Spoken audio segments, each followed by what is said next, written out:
આજે આપણે સોયાબીનની વડીનું શાક બનાવવા જઈ રહ્યા છે। તો મેં પહેલાં એને બોઇલ કરી લીધી છે। તો આપણે હવે એનું પાણી જે હોય એક્સ્ટ્રા એ કાઢી લઈશું।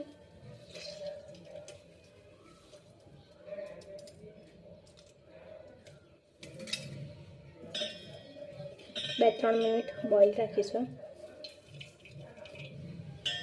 જેનાથી એનું ખદરુંપણું નીકળી જાય। પાણી પણ કાઢી લઈશું એક્સ્ટ્રા। હવે એને મેરિનેટ કરવાની છે।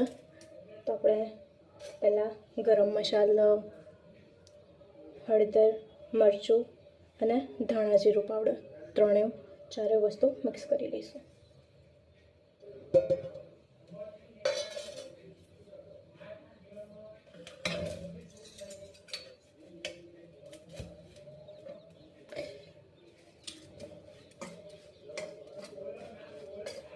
હવે મેરિનેટ કરવા માટે થોડું દહીં ઉમેરીશું।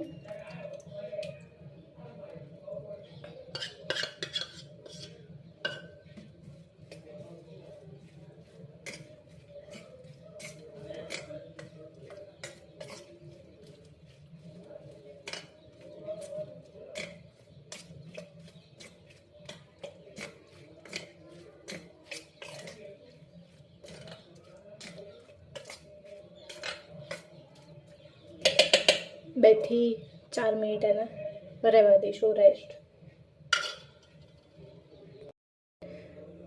તેલ ગરમ કરવા મૂકી દીધું છે। થોડુંક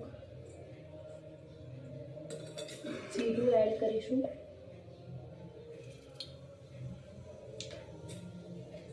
મેં લવિંગ અને મરિયા લીધા છે અહીંયા।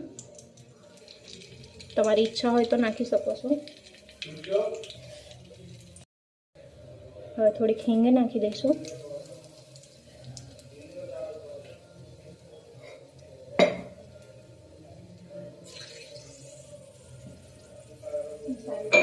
દઈશું